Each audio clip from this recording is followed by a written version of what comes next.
Hey guys, my name is Anushma Sharma and welcome to Niksha. और आज हम एक्सेप्शन हैंडलिंग के बारे में बात करने वाले हैं यार। तो एक्सेप्शन क्या होता है? बेसिकली एक्सेप्शन मतलब कुछ एरर आ जाना आपके कोड में, मतलब कुछ प्रॉब्लम आ गई आपके कोड में जिसकी वजह से अब वो प्रोग्राम आगे नहीं बढ़ रहा। हमने पहले भी देखा हुआ एक index out of bound exception है ना, कुछ अरिथमेटिक एक्सेप्शन भी हमने देखे हैं कि can not divide by zero, इस टाइप का एक्सेप्शन।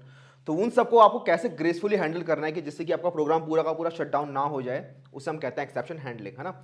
एक्सेप्शन कैसे कैसे आ सकता है आपके प्रोग्राम के अंदर? सपोज करो आपने यूजर ने कुछ इनपुट गलत डाला है या फिर आपके सिस्टम की मेमोरी पूरी फुल हो चुकी है और भी कोई हार्डवेयर डाउन हो गया, तो उस केस में आपका प्रोग्राम ग्रेसफुली कैसे बंद हो या फिर एक्सेप्शन आने के बाद क्या करना चाहिए, उन चीज़ों को हैंडल करने को हम एक्सेप्शन हैंडलिंग करते हैं। जैसे इसे एग्जांपल समझो, जैसे सपोज करो कि आपके पास अमेजोन से कुछ पैकेज आना है ना, कुछ अमेजोन से डिलीवरी आनी है आपके घर पे, और इस बीच में कुछ प्रॉब्लम हो गई कि डिलीवरी ट्रक टूट गया या फिर डिलीवरी मैन की शादी है, ठीक है, तो आपके घर पर सामान नहीं पहुंच पा रहा। तो उस सामान को अमेजोन वाले पहुंचाएंगे फिर भी आपके घर पे ना, अगले दिन पहुंचाएंगे। उनको पता चलेगा कि किस लेवल पर प्रॉब्लम आई थी, कि किस जगह पे प्रॉब्लम आई थी। तो उन्हें वो पता कैसे चलता है? क्योंकि उन्होंने वहाँ पे हैंडलिंग लगा रखी है कि यहाँ पे ये एरर आया है, ये एक्सेप्शन आई है, इसको कहाँ पे एक्सेप्शन आई है वो पता लगाना कि किस जगह पे आई है और उसको किस तरीके से हैंडल करना है आप। तो आपके पास सामान फिर भी आएगा ही, उस दिन नहीं आएगा, अगले दिन आएगा, लेकिन आपका वहीं के वहीं रुक नहीं जाता कि वो बोलते चलो हमने तो पहुंचाया था और आप बोलते हो हमारे पास तो आया ही नहीं, चलो दोनों शांति से बैठ जाते हैं। ऐसा नहीं होता ना। तो अगर आप यहाँ पे देखोगे यार, यहाँ लिखा हुआ है exception is an error event that can happen during the execution of program and disturbs its normal flow. तो मतलब आपका एक नॉर्मली फ्लो आपका चल रहा है प्रोग्राम का, लेकिन बीच में एक्सेप्शन आ गया कुछ और उसकी वजह से आपका प्रोग्राम जो है वो डिस्टर्ब हो चुका है। मतलब कुछ चल रही थी लाइन्स, लेकिन यहाँ पे कुछ आपने उल्टा सीधा लिखा हुआ है, तो उसकी वजह से प्रॉब्लम आ गई, कोई रन टाइम प्रॉब्लम आ गई। वरना कंपाइल टाइम तो आपको पहले ही बदल जाते हैं। रन टाइम पे जो प्रॉब्लम आती है उनको चेक्ड कहते हैं, अनचेक्ड पूरा पढ़ेंगे अभी, ठीक है। तो exception in Java can arise from a different kind of situation such as wrong data entered by user, hardware failure, network connection failure, database server down. तो इस टाइप की कुछ प्रॉब्लम्स आ सकते हैं जिनकी वजह से आपका एक्सेप्शन आ सकता है। तो Java provides a robust and object oriented way to handle exception scenarios, ठीक है। तो जावा ने आपको पहले से ही देखा है एक्सेप्शन हैंडलिंग कि किस तरीके से आपको हैंडल करना चाहिए, इन सब चीज़ों को एक बहुत अच्छा मेथड दे रखा है और उसे हम कहते हैं जावा एक्सेप्शन हैंडलिंग। तो उसके बारे में आज देखते हैं। तो कुछ टर्म्स होती हैं यार, थ्रोइंग द एक्सेप्शन और कैचिंग द एक्सेप्शन, तो उनको देख लेते हैं। तो Java being an object oriented programming language, whenever an error occurs while executing a statement creates an exception object. तो जब भी उसको लगता है कि यहाँ पे प्रॉब्लम आई है कुछ, तो उसके केस में उसे, क्योंकि ऑब्जेक्ट ओरिएंटेड प्रोग्रामिंग लैंग्वेज है, तो उसको वहाँ पे भी एक एक्सेप्शन का ऑब्जेक्ट क्रिएट करना है। तो एक बार देखते हैं एक्सेप्शन कैसे आती है। तो मैं ये अपने ऊप्स के अंदर एक्सेप्शन हैंडलिंग वाले पैकेज में गया, मैंने मेन क्लास बनाई है यहाँ पे, और लेट्स से int a equals to 5 और int b equals to 4 and int c equals to a divide by b। और मैं इसको प्रिंट करना चाहता हूँ कि a डिवाइड बाई b क्या आ रहा है, सिस आउट। तो अगर मैं इसे रन करूँगा तो यहाँ पे इसने 1 प्रिंट कर दिया, ठीक है। 5 डिवाइड 1, 5 डिवाइड 4 1 होता है, ओके। नाउ लेट्स से मैं 4 नहीं, यहाँ पे 5 डिवाइड बाई 0 करता हूँ। तो we can not divide by 0, ये आपको पहले ही पता है, लेकिन ये कैसे हैंडल करता है उसे देखते हैं। तो यहाँ पे एक एक्सेप्शन आ गया, exception in thread main Java language arithmetic exception divide by 0। यहाँ पे इसका मैसेज भी आ रहा है कि क्या एरर है, तो डिवाइड बाय 0 कर रहे हो आप किस चीज़ के अंदर, अरिथमेटिक एक्सेप्शन के अंदर। तो काफ़ी सारे एक्सेप्शन होते हैं, उनके बारे में देखेंगे हम। उसके अंदर एक अरिथमेटिक एक्सेप्शन होता है और डिवाइड बाय 0 उसी कैटेगरी में आता है। और ये हमें बता भी रहा है कि किस जगह पर एरर आया है। तो इसने बताया पूरा कि आपके ऊप्स वाले पैकेज के अंदर, इस वाले पैकेज के अंदर, इस मेन क्लास के अंदर, इस मेन फंक्शन के अंदर जावा 9 लाइन नंबर 9 में आपने कुछ गलत लिखा है। और जावा नंबर लाइन में क्या प्रॉब्लम है कि इस लाइन में हमने a डिवाइड बाई बी किया हुआ है और हमारा जो b है वो 0 है। तो ये समझ में आ गया आपको। तो ये रन टाइम पे हमें पता चला, क्योंकि कंपाइल टाइम पे तो कुछ तरीका था ही नहीं इसको पता लगाने का कि हाँ आप इसे चेक कर सकते हो क्या ये डिवाइड बाई 0 हो रहा है। आपने जब प्रोग्राम को रन किया, क्योंकि कंपाइल टाइम पे तो आपने सिंटैक्स सब कुछ सही लिखा है, सब कुछ ठीक है। रन टाइम पे उसने एक डिवाइड बाय 0 करके देखा, उससे पता चला कि we can not divide by 0, और यहाँ पे उसने एक्सेप्शन थ्रो कर दिया। तो इसको हमें कैसे पकड़ना है, इसको हमें कैसे पकड़ना है वो देख लेते हैं। तो हम क्या करते हैं, हमारे ट्राई और कैच 2 ब्लॉक होते हैं ना। तो ट्राई कैच का मतलब क्या है? ट्राई कैच का मतलब, तो ट्राई कैच हमारे 2 कीवर्ड्स होते हैं मेनली, और वो हमारे एक्सेप्शन हैंडलिंग के काम में आते हैं। तो अगर हम क्या करते हैं, जो जिस पीस ऑफ कोड में हमें लग रहा है कि यहाँ पे प्रॉब्लम आ सकती है, यहाँ पे कुछ एरर आ सकता है या एक्सेप्शन थ्रो हो सकती है, तो उस केस में हम क्या करते हैं, वहाँ पे उसको ट्राई ब्लॉक के अंदर डाल देते हैं। कैसे डालते हैं? तो ट्राई कीवर्ड होता है ट्राई, उसके बाद आपने ये ब्लॉक बनाया पूरा का पूरा, ठीक है। मुझे लग रहा है कि ये पूरा का पूरा ब्लॉक जो है ये एरर देगा मुझे, तो मैंने इसको पूरे को ट्राई के ब्लॉक में डाल दिया, ठीक है। ट्राई कीवर्ड, उसके बाद कर्ली ब्रेसेस से सेपरेट। उसके बाद ट्राई के बाद एक कैच लगाना जरूरी है, तो कैच लगाया मैंने। कैच नहीं तो फाइनली लगाना जरूरी है, फाइनली देखेंगे अभी हम। तो आपने यहाँ पे कैच लगाया और हम यहाँ पे कैच करेंगे वो वाली एक्सेप्शन जो यहाँ पे थ्रो हो सकती है, ठीक है। तो यहाँ पे हमें क्या बताता, अरिथमेटिक एक्सेप्शन थ्रो हो रही है ना, तो अरिथमेटिक एक्सेप्शन कंट्रोल स्पेस दबाओगे तो आपको यहाँ पे पूरा नाम आ जाएगा, तो हम पहला वाला चूज़ करेंगे अरिथमेटिक एक्सेप्शन, और उस अरिथमेटिक एक्सेप्शन का एक ऑब्जेक्ट रिटर्न होगा, ई नाम रख देते हैं उसका हम, ठीक है। तो ये ई हमें रिटर्न हो गया, और हम इस ई के साथ कुछ भी कर सकते हैं कि लेट्स से इस ई के अंदर है क्या क्या। तो ये एक्सेप्शन ऑब्जेक्ट जो मैंने बताया था कि एक एक्सेप्शन ऑब्जेक्ट बनता है, तो उस ऑब्जेक्ट के अंदर क्या क्या चीज़ें हैं, तो हमें मैसेज दे सकता है कि गेट लोकलाइज मैसेज की क्या एरर आपके अंदर आया है, तो मैसेज देख लेते हैं कि दिस मैसेज अकर्ड, और तो हम ये बता देते हैं कि occurred please check your code, ठीक है। इसको रन करते हैं दोबारा से, तो इस बार आया है divide by 0 occurred please check your code. तो इस बार हमारा कोड जो है वो शट डाउन नहीं हुआ पूरा का पूरा। शट डाउन कैसे नहीं हुआ, क्योंकि अगर मैं इसके नीचे कुछ और लाइंस लिखूंगा, लेट्स से मेरा बहुत एक इंपॉर्टेंट कोड है, इंपॉर्टेंट पीस ऑफ कोड है जिसका चलना बहुत ज़रूरी है, अगर वो नहीं चला तो प्रॉब्लम हो जाएगी, तो उसको 100% चलना ही चलना है, चाहे एक्सेप्शन आए चाहे ना आए। तो वो सपोज करो मेरा ये कोड है, वेरी इंपॉर्टेंट कोड, और let's say needs to run. तो ये मेरा इंपॉर्टेंट कोड है यहाँ पे, इसको रन होना ही होना है। तो अब ये रन अभी भी होगा, देख रहे हो, एक्सेप्शन थ्रो हुई, उसके बाद मेरा कोड भी रन हुआ। अगर मैं ये ट्राई कैच ब्लॉक नहीं लगाता यहाँ पे, लेट्स से मैं ट्राई कैच ब्लॉक नहीं लगा रहा, ठीक है, तो यहाँ पे ट्राई कैच ब्लॉक नहीं लगाया मैंने, और अब मैं इस प्रोग्राम को रन करूँगा, तो मेरा सबसे पहले उससे मिला एक्सेप्शन आ गई इस लाइन में, और वहीं के वहीं मेरा एग्जीक्यूशन रुक गया, ठीक है। तो जावा रन टाइम ने क्या देखा, जावा रन टाइम ने देखा कि लाइन नंबर 10 में इसको एरर मिला, और इसने उसके बाद कोई भी लाइन एग्जीक्यूट नहीं की, उसने वहीं के वहीं हमारा प्रोग्राम हॉल्ट कर दिया, ठीक है। इसने एक एक्सेप्शन ऑब्जेक्ट बनाया और उसको इसने कॉल कर दिया, और उसके बाद प्रोग्राम वहीं के वहीं बंद हो गया, क्योंकि हमने इसे हैंडल ही नहीं किया था। लेकिन जब हम इसे हैंडल करते हैं, इस एक्सेप्शन को जब हम हैंडल कर लेते हैं, तो उसके बाद हमारा ग्रेसफुली हैंडल होता है, हमारा प्रोग्राम एकदम से एब्रप्टली बंद नहीं होता है, और उसके बाद की चीज़ें चलती रहती हैं, ठीक है। तो इसको हम वापस लगा देते हैं, तो ये ट्राई ब्लॉक और ये कैच। तो ट्राई कैच क्या करता है कि इवन दो इसे एक्सेप्शन मिल चुका है, लेकिन क्योंकि हमने ये एक्सेप्शन यहाँ पे इस कैच के अंदर कैच कर लिया है, तो यहाँ पे एक्सेप्शन थ्रो हुआ, और यहाँ पे हमने इस एक्सेप्शन को कैच किया, इसी वजह से ये प्रोग्राम अभी भी चलता रहेगा नीचे। ये चीज़ तो चलेगी नहीं अब सी से, बिकॉज सी तो आपको किसी भी हालत में नहीं मिल सकता है ना, आपका एक्सेप्शन ही थ्रो हो सकता है, आप उस एक्सेप्शन से बच सकते हो, आपका प्रोग्राम एब्रप्टली बंद होने से बच जाएगा, लेकिन सी तो आपको अभी भी नहीं मिलेगा, है ना। तो ये वैल्यू तो प्रिंट नहीं होगी आपका, यहाँ पे जो आपने कैच के अंदर बोला हुआ है कि ये चीज़ रन कर दो, वो चीज़ रन हो जाएगी, और उसके बाद जिस भी तरीके से आप इस एक्सेप्शन को कैच करना चाहते हो, जैसे कि अमेज़न चाहता है कि अगर वहाँ पे कुछ प्रॉब्लम हो गई डिलीवरी के अंदर तो दोबारा से डिलीवर कर दो, तो अब वो यहाँ पे ये कर सकता है, वो देखेगा अच्छा ये वाली एक्सेप्शन आई है कि ट्रक फेलियर या कुछ भी, तो वहाँ पे क्या करेगा वो, यहाँ पे कोड लिख देगा कि रीडायरेक्ट डिलीवरी अगेन, ऐसा कुछ, ठीक है। तो आप यहाँ पे उसको हैंडल कर सकते हो कि जब भी कुछ एरर आ रहा है तो आप वहाँ पे उसे बता सकते हो कि भाई कुछ प्रॉब्लम आई है, इस प्रॉब्लम को इस तरीके से आप ठीक करो, और उसके बाद का जो भी प्रोग्राम है वो चीज़ चलता रहेगा आपका, है ना। तो ये आपका एक्सेप्शन हैंडलिंग था, और हम पढ़ रहे थे थ्रोइंग द एक्सेप्शन। तो ये चीज़ थ्रोइंग द एक्सेप्शन होती है कि आपने यहाँ पे एक्सेप्शन थ्रो किया, इस जगह पे आपने एक्सेप्शन थ्रो किया आपके प्रोग्राम में। Java being an object oriented programming language, एक एक्सेप्शन ऑब्जेक्ट बनता है आपका। The exception object contains a lot of debugging information. तो मैंने आपको दिखाई थी गेट मैसेज होता है, उसके अंदर गेट स्टैक ट्रेस होता है कि किस किस लाइन से आया है, उसके अंदर सारी इन्फॉर्मेशन, तो कि किस लाइन में एरर आपका था, है ना, किस जगह पे कौन सा एरर था, तो वो सारी इन्फॉर्मेशन उस ऑब्जेक्ट के अंदर होती है, और कहाँ पे एक्सेप्शन हुआ, किस टाइप का एक्सेप्शन था, वो सब की सब इन्फॉर्मेशन वो जावा ऑब्जेक्ट लेके चलता है अपनी। The normal flow of the program halts, वहाँ पे आपका प्रोग्राम का फ्लो रुक जाता है थोड़ी देर के लिए, and GRE tries to find someone that can handle the raised exception. और फिर जो जावा रन टाइम एनवायरनमेंट होता है आपका, वो ढूंढता है कि कौन है इसको जो हैंडल कर सकता है। तो हमारे केस में कौन था, हमारे केस में ये कैच ब्लॉक था जिसने इसको हैंडल कर लिया था। अगर हम कैच ब्लॉक नहीं लिखेंगे तो वो और ऊपर जाएगा, वो और ऊपर चेक करेगा कि ये और कौन हैंडल कर सकता है, उसके बारे में देखेंगे अभी। तो नॉर्मल फ्लो तो वहीं के वहीं रुक जाता है थोड़ी देर के लिए, जब तक कि उसे वो नहीं मिल जाता कि कौन इस एक्सेप्शन को हैंडल कर रहा है। और इसी चीज़ को हम एक्सेप्शन थ्रोइंग द एक्सेप्शन भी कहते हैं। When the exception occurs in an method, the process of creating the exception object and handling it over to run time environment is called throwing the exception, ठीक है। तो ये आपका throwing था। उसके बाद कैचिंग देख लेते हैं, कैच कैसे करते हैं। तो एक बार जब ये थ्रो हो जाता है आपका कि आपका एक एक्सेप्शन ऑब्जेक्ट जो है वो थ्रो हो चुका है, उसके बाद रन टाइम रिसीव करता है उस एक्सेप्शन ऑब्जेक्ट को। It tries to find the handler for that exception, कि इस एक्सेप्शन को हैंडल कौन करेगा। आपने क्या ट्राई कैच लगाया हुआ है, या फिर कहीं पे आपने कोई मैसेज के अंदर थ्रोज लगाया हुआ है, कौन से हैंडल करने वाला है, उसके हैंडलर को ढूंढा जाएगा, ठीक है। The logic to find the exception handler is simple, बहुत सिंपल होता है।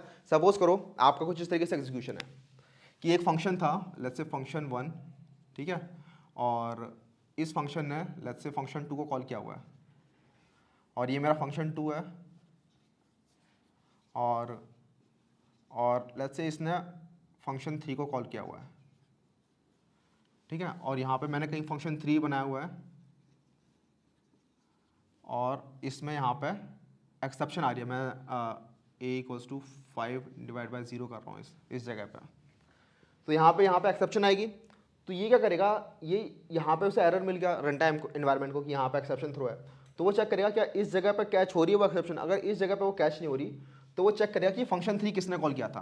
तो देखिए फंक्शन 3 कॉल हुआ था फंक्शन 2 के अंदर, तो वो चेक करेगा फंक्शन 2 के अंदर उस मेथड को उस एक्सेप्शन को हैंडल किया हुआ है क्या। अगर यहाँ पे भी हैंडल नहीं हुआ तो वो देखेगा फंक्शन 2 किसने कॉल किया है, वो देखा फंक्शन 2 फंक्शन 1 ने कॉल किया हुआ है, फिर वो यहाँ भी सेम चीज़ चेक करेगा, फिर वो देखा यहाँ पे अगर हैंडल नहीं है तो फंक्शन 1 किसने कॉल किया हुआ है। अल्टीमेटली आपके मेन थ्रेड पे पहुँच जाएगा वो, जहाँ पे मेन फंक्शन आपका कॉल हुआ होगा, वहाँ पे अच्छा करेगा क्या मेन फंक्शन ने इसको एक्सेप्शन को हैंडल किया हुआ है। अगर वहाँ पे भी हैंडल नहीं है मेन फंक्शन के अंदर भी, तो फाइनली आपको एक्सेप्शन थ्रो हो जाएगा। अगर मेन फंक्शन में आपने हैंडल किया हुआ है या फिर इस पूरी प्रोसेस में कहीं भी हैंडल आपने किया हुआ है एक्सेप्शन को, तो वो वहीं के वहीं रुक जाएगा।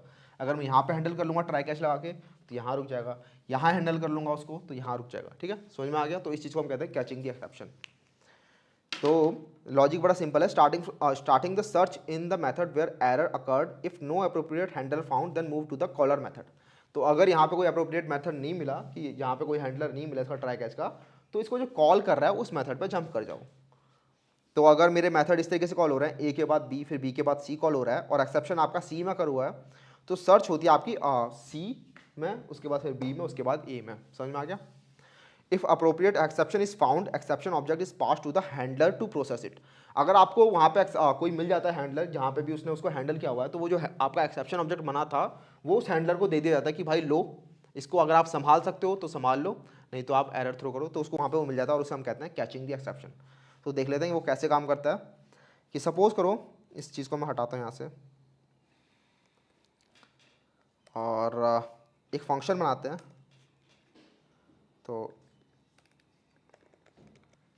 सपोज़ मैंने क्या किया, इस फंक्शन 1 के अंदर मैंने ये लाइन लिख दी कि यहाँ पे वो लाइन लिख दी जहाँ पे मुझे पक्का पता कि एरर आएगा। ठीक है, एक्सेप्शन थ्रो होगी इधर। तो अब ये कैसे हैंडल होगा, और मैं ये क्या करता हूँ इस फंक्शन 1 को यहाँ पे कॉल करा देता हूँ फंक्शन 1। तो मैंने फंक्शन 1 कॉल करा दिया और मुझे पता है कि यहाँ पे इस लाइन में एरर आएगा। तो देखते हैं क्या स्टैक ट्रेस प्रिंट होता है। तो यहाँ पे लिखा आ रहा है कि सबसे पहले तो एरर कौन सा आया और उस एरर का मैसेज क्या था, डिवाइड बाय 0 मैसेज था। उसके बाद फिर किस लाइन में ये स्टार्ट हुआ। ठीक है, तो ये देख लो नंबर 27 में ये स्टार्ट हुआ, उसके बाद कहाँ गया, नंबर 20 में गया। मतलब स्टार्ट एक्चुअली नंबर 20 से हुआ था, लेकिन सबसे पहले आपको वो लाइन बताई जाती है जो कल्प्रिट है, एक्चुअल कल्प्रिट है। तो वो लाइन आपकी लाइन नंबर 27 है, और वो कहाँ पे कॉल हुई थी, वो लाइन नंबर 20 में कॉल हुई थी। उसके बाद अगर ये 20 भी कहीं और कॉल हुई होती, कोई और फंक्शन बनाया होता मैंने, तो वहाँ तक जाता है ये पूरा का पूरा ऊपर तक, जब तक कि अपने मेन फंक्शन में ना पहुँच जाए। तो इस चीज़ को हम कहते हैं स्टैक ट्रेस। ठीक है, ये हर ऑब्जेक्ट के अंदर मिलता है आपको, एक्सेप्शन ऑब्जेक्ट के अंदर आपको स्टैक ट्रेस मिल जाता है और वो यहाँ पे प्रिंट कर देता है जावा। ठीक है, ये आपको बताता है कि यहाँ पे आपका एरर आ रहा है।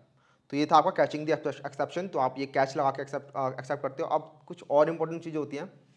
सबसे पहले तो ये थ्रोएबल हायरार्की देख लेते हैं कि किस तरीके से आपके एक्सेप्शन लेड आउट है। तो ये जो मैं करा रहा हूँ आपका एक्सेप्शन यहाँ पे, वो पूरा का पूरा नहीं है। ठीक है, आपके प्लेसमेंट के अंदर इतना ज़्यादा इंपॉर्टेंट नहीं होता है एक्सेप्शन हैंडलिंग, बस थोड़ा बहुत जिससे कि अगर से आपसे कोई पूछे उतना मैंने आपको बता दूंगा।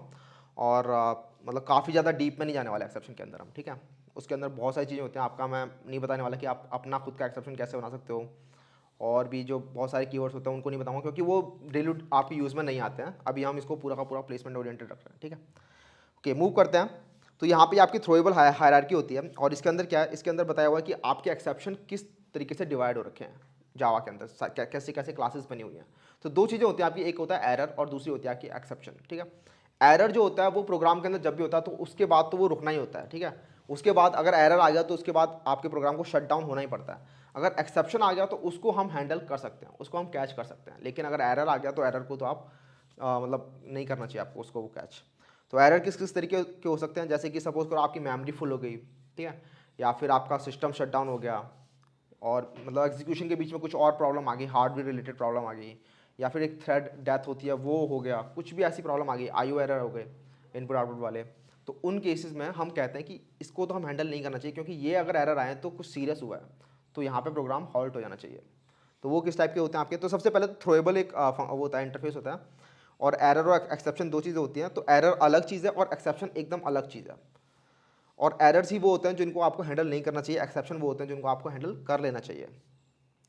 तो यहाँ पे ये देख लो रेड रेड है, तो रेड का मतलब लिखा हुआ है कंपाइल टाइम एक्सेप्शन, कि ये चीज़ आपको कंपाइल टाइम पे पता चल जाती है। कंपाइलर ही आपको बता देता है कि यहाँ पे एरर आने वाला है, तो आप वहाँ पे उसे हैंडल कर लो। और ये जो ग्रीन वाले ये हैं रन टाइम एक्सेप्शन, इन ये बड़े खतरनाक होते हैं, ठीक है। इनका आपको कंपाइल टाइम पे नहीं पता चलता। आपकी अगर आईडीई बहुत अच्छी है, जैसे कि आपकी इक्लिप्स होती है या फिर जिसमें हम कर रहे हैं कोड, या फिर आपकी और इंटेलिजेंट होती है, तो वो आपको कंपाइल टाइम तो बता देते हैं। कंपाइल टाइम तो आपको कंपाइल में भी पता चल जाता है कि यहाँ पे इस लाइन में एरर आ सकता है, तो इसको हैंडल कर लो। लेकिन जो आपके रन टाइम वाले होते हैं, जैसे हमने अभी देखा डिवाइड बाय जीरो, तो वो आपको पता नहीं चलते। उसके लिए आपको अपना लॉजिक स्ट्रॉन्ग रखना पड़ता है कि मुझे किस तरीके के केसेस आ सकते हैं मेरे प्रोग्राम के अंदर और मुझे उन्हें कैसे हैंडल करना चाहिए। तो एरर के अंदर यार ये तीन चीज़ें होती हैं आपकी, डेथ, थ्रेड डेथ, और वर्चुअल मशीन एरर या फिर आईओ एरर। और ये वर्चुअल मशीन के भी पार्ट्स होते हैं, out of memory error, stack overflow error, और भी कुछ होते होंगे। अच्छा, लेकिन एक्सेप्शन के अंदर क्या क्या आते हैं आपके? रन टाइम एक्सेप्शन होते हैं, उसके बाद आईओ एक्सेप्शन होते हैं, एसक्यूएल एक्सेप्शन होते हैं, ब्रोकन बैरियर एक्सेप्शन होते हैं। तो इन सब के बारे में भी हम नहीं देख रहे हैं। रन टाइम एक्सेप्शन के अंदर हमारे null pointer exception, arithmetic exception है ना, डिवाइड बाय जीरो, और आपका जो index out of bound exception होता है, वो सब इसी में आ रहे होते हैं। तो उनको हमें हैंडल करना चाहिए। तो आपको समझ में आ गया का पूरा कैसे ये फ्लो बना हुआ है कि कौन कौन से एक्सेप्शन होते हैं। बेसिकली आप अगर यहाँ पे ये ना लिखो, लेट्स से मैं इसको वापस अनकमेंट करता हूँ और इसको मैं कॉल नहीं कर रहा, तो यहाँ पे मैंने लिखा ना अरिथमेटिक एक्सेप्शन। तो ये सब की सब चीज़ें जो होती हैं वो टॉप लेवल पे जाके एक्सेप्शन एक क्लास होती है जो मेन एक्सेप्शन होता है, उसको एक्सटेंड कर रही होती है। तो यहाँ पे मैं एक्सप्लिसिटली ना बता के कि अरिथमेटिक एक्सेप्शन है, मैं यहाँ पे सिर्फ लिख दूंगा एक्सेप्शन, तो भी मेरा काम चल जाएगा, क्योंकि अल्टीमेटली अरिथमेटिक एक्सेप्शन भी एक एक्सेप्शन ही होता है। तो ये आपकी सबकी जो पेरेंट क्लास होती है, टॉप लेवल की पेरेंट क्लास, ये वो होती है एक्सेप्शन।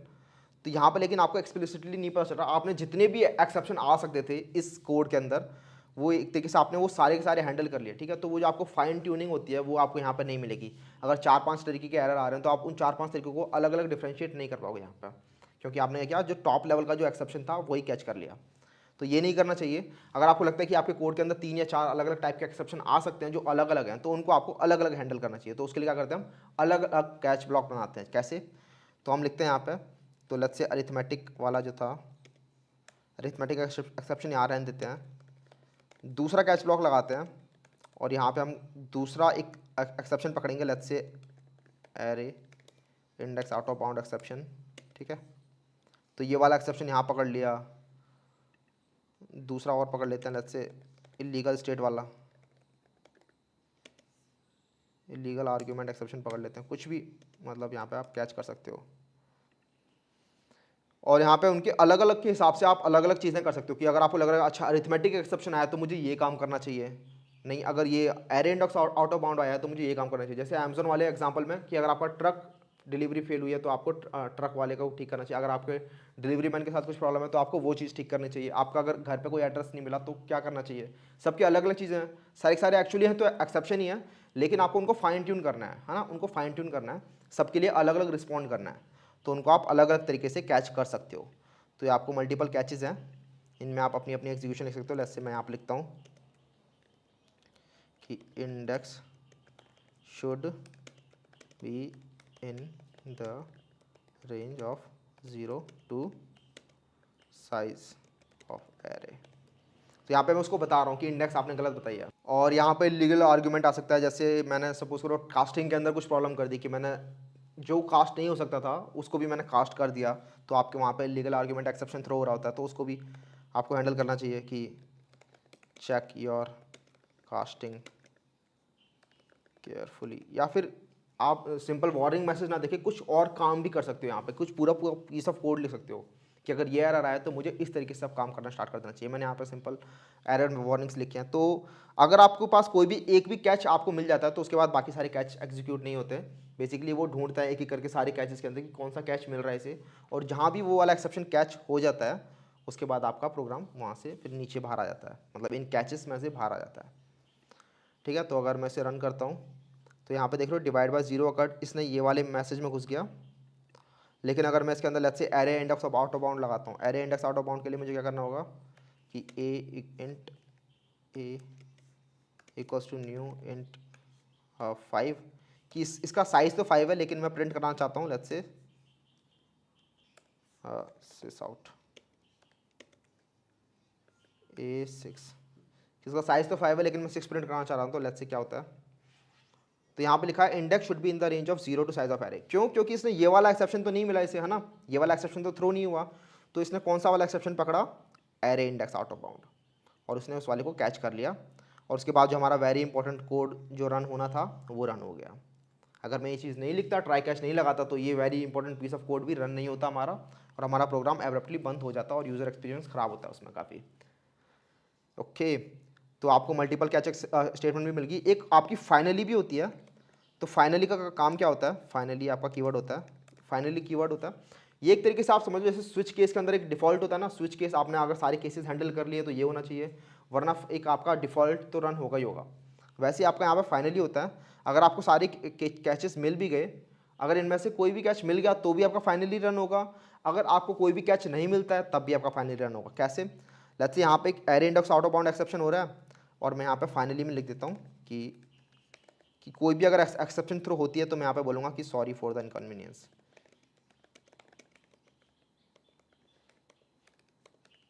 तो ये फाइनली आपका हमेशा रन होगा, ठीक है, फाइनली आपका हमेशा रन होगा। इसको अगर मैं रन करूँगा तो यहाँ पे लिखा है index should be in the range of 0 to size of array, कि यहाँ पे ये वाला कैच एक्सेप्शन थ्रो हुआ। उसके बाद इसने लिख दिया सॉरी फॉर द इनकन्वीनियंस, क्योंकि ये फाइनली आपका हमेशा रन होना होता है। तो सबसे पहले ये वाला एक्सेप्शन मिला इसे, और उस एक्सेप्शन के बाद आपने फाइनली आपका हमेशा रन होता, तो यहाँ पे रन हो गया। अगर मैं इसे कैच नहीं करता, सपोज ये वाला कैच उड़ा देता हूँ यहाँ से, तो आपका वो कैच नहीं हो पाएगा वो वाला एक्सेप्शन। तो देखते हैं क्या होता है। तो आपका फिर भी जो फाइनली के अंदर आपने कोड लिखा है वो भी प्रिंट हो गया। मतलब फाइनली वाली चीज़ें हमेशा रन होंगी, चाहे एक्सेप्शन आए चाहे ना आए, चाहे आपने एक्सेप्शन को कैच किया हो चाहे ना कैच किया हो। और यहाँ पे हमारा जो एक्चुअल एक्सेप्शन था वो भी आपको दिख गया कि जो आपका साइज़ था 6, लेकिन आप साइज़ आपका 5 था, लेकिन आपने यहाँ पर इंडेक्स 6 डाला हुआ है, तो ये आपका एरर है। तो ये हमें arithmetic exception sorry index out of bound exception मिल गया, और उसका जो मैसेज है वो भी यहाँ पे प्रिंट हो गया। कूल। तो ये आपके मल्टीपल कैचेस हो गए और आपका फाइनली ब्लॉक भी हो गया। मूव करते हैं आगे। तो अब अगले आते हैं आपके 2 कीवर्ड्स। तो आपके 5 कीवर्ड होते हैं बेसिकली। आपका ट्राई होता है, कैच होता है, फाइनली होता है, फिर थ्रो और थ्रोज, ये 2 कीवर्ड और होते हैं। ये इतने ज़्यादा इंपॉर्टेंट नहीं होते इनको, लेकिन फिर भी समझ लेते हैं कि थ्रो कीवर्ड क्या होता है आपका। Throw keyword in Java is used to explicitly throw an exception from a method और एनी ब्लॉक ऑफ कोड।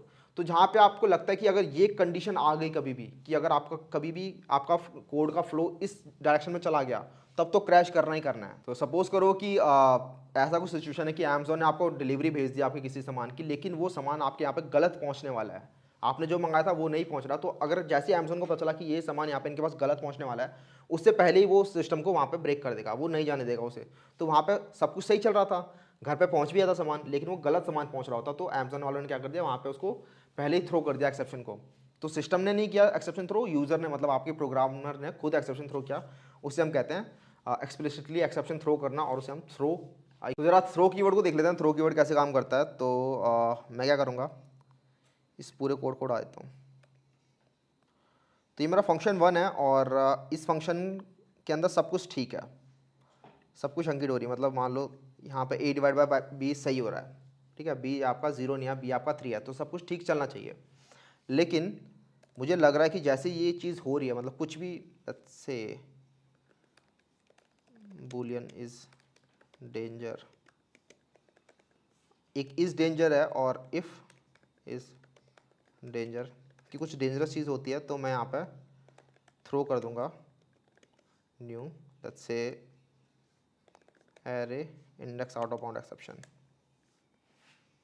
तो इसको आप ऐसे भी थ्रो कर सकते हो, या फिर आप इसके अंदर अपना मैसेज बता सकते हो कि डेंजर वॉज कमिंग, कुछ भी, ठीक है। मैंने यहाँ पे एक्सेप्शन के अंदर आपका मैसेज डाल दिया। तो ये थ्रो कीवर्ड होता है, और ये किस काम में आता है आपका, एक्सप्लिसिटली आपको एक, अगर आपको एक्सेप्शन थ्रो करानी है तो उस काम में आपका ये थ्रो कीवर्ड आता है। तो हर थ्रो कीवर्ड के साथ आपको हर एक्सेप्शन थ्रो के साथ आपको एक एक्सेप्शन ऑब्जेक्ट बनाना होता है। तो वो एक्सेप्शन ऑब्जेक्ट कैसे बनाओगे आप, तो ये आपका एक्सेप्शन ऑब्जेक्ट है। देख रहे हो, ये न्यू कीवर्ड करके आपने ये बनाया है। तो ये न्यू कीवर्ड से आपका एक ऑब्जेक्ट बनता है, वो आपका एक्सेप्शन ऑब्जेक्ट है।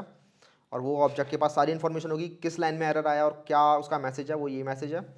और ये मैसेज आपको यहाँ पे मिल जाएगा। तो जब मैं इसे प्रिंट करूँगा, लेट्स से फंक्शन 1 को मैंने रन किया यहाँ पे, तो तो ये फंक्शन 1 यहाँ पर रन हो जाएगा और देखते हैं क्या होता है। तो आपका ये लाइन प्रिंट हुई, पहले सब कुछ ठीक चला था, 5/3 1 होता है आपका। उसके बाद आया कि array index out of bound exception ये हुआ है और इस जगह पे हुआ है, और मैसेज क्या है उसका कि डेंजर वॉज कमिंग। कुछ भी मतलब आपको कहीं पे लग रहा है कि अगर इस स्टेटमेंट में घुस चुका है, मतलब इस फ्लो में आपका प्रोग्राम जा चुका है, तो यहाँ पे आपको एरर दिखाने ही दिखाने, यहाँ पे आपको एक्सेप्शन दिखानी ही दिखानी है, कुछ नहीं हो सकता। तो वहाँ पे आपका थ्रो कीवर्ड काम में आता है। बहुत कम यूज़ करते हैं हम इसे, बट यूज़ नहीं कर, मतलब इसको अवॉइड करना चाहिए। लेकिन जब आपको लग रहा है कि बहुत क्रिटिकल सिचुएशन में आपका जा रहा है प्रोग्राम, तो वहाँ आपको थ्रो करना भी चाहिए, ठीक है। हम इसे डेली यूज़ में यूज़ नहीं करते हैं, बट मैंने आपको फिर भी बता दिया थ्रो कीवर्ड, ठीक है। नेक्स्ट है आपका थ्रोज कीवर्ड, और throws keyword in Java is used in the signature of a method to indicate that this method might throw one of the listed type exception. तो थ्रोज कीवर्ड किस लिए use करता है कि आपको फंक्शन के अंदर आपको बताना होता है कि ये फंक्शन जो है ये वो एक्सेप्शन थ्रो कर सकता है, might, it might throw an exception. तो जैसे मैंने आपको बताया था ना कि ये फंक्शन 3, फंक्शन 2, फंक्शन 1 का अगर फ्लो है, तो अगर फंक्शन 3 या लेट्स से फंक्शन 2 ने बोल दिया कि इट माइट थ्रो एक्सेप्शन, और वो अंदर एक्सेप्शन थ्रो हो गई है, तो इसी लेवल पर रुक जाएगा, आपका ऊपर नहीं जाएगा। तो आप यहाँ पर ट्राई कैच लगा के इसे हैंडल कर दो। तो आप एक तरीके से सिस्टम को बता रहे हो कि मैं यहाँ पे वो जो एक्सेप्शन है उसको यहाँ पे इस लेवल पे हैंडल कर रहा हूँ, उसको मैं मेन तक नहीं जाने दे रहा। तो मेन का फ्लो चलता रहेगा, मैंने उसको यहीं पे हैंडल कर लिया। तो थ्रोज कीवर्ड आपका समझ में आ गए, मेथड लेवल पे होता है आपका, ये बताने के लिए कि ये मेथड जो है it might throw the exception, और उसको मैं यहाँ पे हैंडल कर रहा हूँ, ठीक है। The caller to this methods has to handle the exception using a try catch block. तो इस मेथड को जो भी, मतलब इस मेथड को अगर यहाँ पे फंक्शन 1 कॉल कर रहा है, तो फंक्शन 1 को बताना पड़ेगा कि अच्छा फंक्शन 2 ने अगर लिख दिया कि फंक्शन 2 थ्रोज दिस एक्सेप्शन, तो फंक्शन 1 को वो वाला एक्सेप्शन को हैंडल करना पड़ेगा ट्राई कैच ब्लॉक लगा के इस फंक्शन 2 के अराउंड। देखते हैं कैसे। तो यहाँ पे जैसे फंक्शन 1 था, और मैं क्या करता हूँ एक और फंक्शन डालता हूँ, फंक्शन 2 स्टैटिक वॉइड फंक्शन 2, और इसके अंदर ये वाला कोड डाल देता हूँ मैं, कमांड एक्स, और इसके अंदर मैंने ये वाला कोड डाल दिया कि डेंजर है, और मुझे पता है कि यहाँ पे array index out of bound exception ये वाला फंक्शन देने वाला है, और इस फंक्शन को मैं इसमें से कॉल कराऊंगा। फंक्शन 2 कॉल करा दिया मैंने, देख रहे हो क्या हो रहा है। तो मेन फंक्शन ने फंक्शन 1 को कॉल किया, और फंक्शन 1 ने फंक्शन 2 को कॉल किया, और फंक्शन 2 आपको एरर दे रहा है, और मैं यहाँ पर लगा दूंगा। तो मैंने बताया था आपको मेथड, ये थ्रोज जो है वो आपके मेथड पे लगता है, तो यहाँ पे मैं थ्रोज को मेथड के बाद लाऊंगा, थ्रोज, और बोल दूंगा कि array index out of bound exception throw कर सकता है ये। तो ये यहाँ पे बता दिया आपने कि किस टाइप का एक्सेप्शन ये थ्रो कर सकता है, और उसके बाद मुझे यहाँ पे उसको हैंडल करना चाहिए। कैसे हैंडल करूँगा मैं, तो इसके अराउंड ट्राई कैच ब्लॉक लगाऊंगा। तो ट्राई कैच, और लेट्स से इस बार मैं एक्सेप्शन डालता हूँ, और इस एक्सेप्शन को मैं यहाँ पे हैंडल कर लूँगा। तो मैं इसे यहाँ पे हैंडल कर लूँगा, सिस आउट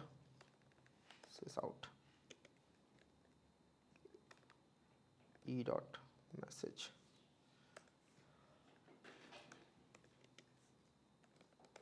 अकर्ड। अब इसे रन करते हैं, देखते हैं क्या होता है। तो डेंजर वॉज कमिंग अकर्ड, ये प्रिंट हुआ। तो आपका पूरी कोड में कहीं पे भी आपका एक्सेप्शन नहीं आया, एक्सेप्शन आपका आया था लेकिन वो हैंडल हो चुका है। आप देख रहे हो कोई रेड लाइन नहीं आ रही। तो हुआ क्या, फंक्शन 1 कॉल हुआ, फंक्शन 1 ने अपना ये काम किया और इसने सी प्रिंट कर दिया, तो इसका जो 1 था आउटपुट आ गया। फिर आप इस ट्राई कैच में घुसे और आपने फंक्शन 2 कॉल किया। फंक्शन 2 ने क्या किया, देखा कि एक एक्सेप्शन थ्रो कर दिया, और जैसे ही वो एक्सेप्शन थ्रो हुआ, तो इस मेथड को पता है कि ये वाला मेथड यहाँ पे array index out of bound exception दे सकता है। तो उसको मैं यहाँ पे इस लेवल पे ट्राई कैच नहीं लगाना चाहता, मैं चाहता हूँ कि जो पेरेंट है इसका वही ट्राई कैच ब्लॉक लगाए। तो उस केस में मैं यहाँ पे थ्रोस लगा दूंगा। तो इसको पता चला कि इस फंक्शन ने एक्सेप्शन भेजा है, और उसके पास एक्सेप्शन वाला ऑब्जेक्ट आ जाएगा। जैसे मैंने बताया था ना आपको कि स्टैक ट्रेस होता है आपका, तो फंक्शन 3 ने अब वो एक्सेप्शन ऑब्जेक्ट फंक्शन 2 को भेज दिया होगा, या फिर फंक्शन, हमारे केस में क्या है, फंक्शन 2 ही हमारे 1 और 2 है ना। तो फंक्शन 2 के पास एरर आया, तो फंक्शन 2 ने वो एक्सेप्शन ऑब्जेक्ट फंक्शन 1 को भेजा, और उसने यहाँ पे ट्राई कैच लगा के अपना उसे हैंडल कर लिया। तो वही हुआ यहाँ पे, फंक्शन 2 ने आपका ट्राई कैच लगाया और उसको हैंडल कर लिया, और उसको वाला मैसेज मिल गया जो हमने यहाँ लिखा था डेंजर वॉज कमिंग, वो उसको यहाँ मिल गया, और लिखा है डेंजर वॉज कमिंग अकर्ड, ठीक है। तो थ्रो समझ में आ गया आपको। बेसिकली जब आप चाहते हो कि एक आपका पूरा का पूरा फ्लो बना हुआ है, लेकिन इस जगह पे मुझे वो हैंडल नहीं करना, या फिर मुझे टॉप लेवल वाले फंक्शन को बताना है कि ये वाला फंक्शन जो आप कॉल कर रहे हो ये एक्सेप्शन थ्रो कर सकता है, तो इसको हैंडल करो, तो उस जगह पे आपको थ्रोज कीवर्ड यूज़ करना चाहिए। तो एक और चीज़ होता है, लेट्स से आपने थ्रेड नहीं पढ़ा, लेकिन बता देता हूँ कि एक थ्रेड होता है जिससे हम एग्जीक्यूशन, थ्रेड आपका बेसिकली प्रोसेस के अंदर होता है कि आपको मल्टीपल प्रोसेसेस चलानी है, तो वहाँ पे आपका थ्रेड काम में आता है। और भी काफ़ी कॉम्प्लिकेटेड चीज़ होता है, लेकिन एक स्लीप वाला फंक्शन होता है इसके अंदर, ठीक है, कि मैं अपने प्रोग्राम की एग्जीक्यूशन को 1000 मिली सेकेंड के लिए रोक देना चाहता हूँ। कि मतलब ऐसा होगा, पहले एक लाइन एग्जीक्यूट होगी, फिर 1000 मिली सेकेंड के लिए जैसे ये वाली लाइन मिलेगी थ्रेड डॉट स्लीप, तो सिस्टम हमारा सो जाएगा 1000 मिली सेकेंड के लिए, उसके बाद दूसरी लाइन स्टार्ट होगी, ठीक है।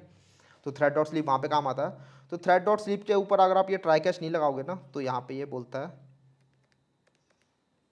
कि इसको हैंडल करो। देख लो यहाँ पे रेड लाइन आ गई है और ये बोल रहा है कि अनहैंडल एक्सेप्शन टाइप इंटरेक्ट। तो मैं इसको, ये अनहैंडल एक्सेप्शन है और इसको मुझे हैंडल करना है, तो मैं ट्राई कैसे से सेपरेट कर दूंगा। तो ये इंटरप्टेड एक्सेप्शन थ्रो करता है। तो यहाँ पे ये इंटरप्टेड एक्सेप्शन जो है, इसने मुझे बताया कि जो थ्रेड डॉट स्लीप है ये इंटरप्टेड एक्सेप्शन थ्रो कर सकता है, और ये करेगा अगर आपने ये नहीं लिखा तो यहाँ पे उसने आपने हैंडल कर लिया इसे, और अब यहाँ पे कोई एरर नहीं आ रहा। तो आपका क्या होगा, ये लाइन्स एग्जीक्यूट होंगी, फिर 1000 मिली सेकेंड के लिए सो जाएगा, उसके बाद लेट्स से ये लाइन एग्जीक्यूट होगी आफ्टर डिले। इसको रन करते हैं तो 1 प्रिंट हुआ, फिर देख लो 1000 मिली सेकेंड के बाद रन हुआ। इसको थोड़ा और बढ़ाते हैं, 3 सेकेंड करते हैं। तो पहले आपका 1 प्रिंट होगा, फिर 3 सेकेंड्स बाद आपका आफ्टर डिले प्रिंट हुआ। तो ये उस काम में आता है, इसको डेलिबरेटली यूज़ नहीं करना चाहिए। तो ये आपका था एक्सेप्शन हैंडलिंग यार। आई होप आपको समझ में आ गया होगा। थ्रो एंड थ्रोस कीवर्ड थोड़े एडवांस हो जाते हैं, अगर आपको ये नहीं भी समझ में आया ज़्यादा तो भी टेंशन मत लेना, ये ज़्यादा पूछे नहीं आते। आपको थ्रोएबल हायरार्की समझ में आ गई होगी, और जो टर्मिनोलॉजीज होती हैं कि थ्रो कब होता है और कैच कब होता है और पूरा सिस्टम कैसे काम कर रहा होता है, वो सब आपको समझ में आ गया होगा, ठीक है। तो एक्सेप्शन हैंडलिंग हो गया, और आने वाली वीडियोज़ में हम करने वाले स्टार्ट आपका ऊप्स के अंदर जो टॉपिक्स रह गए हैं। एक्सेप्शन आपका हो गया, अगली वीडियो में मिलेंगे, ठीक है। तब तक चलते हैं, see you, have a good day.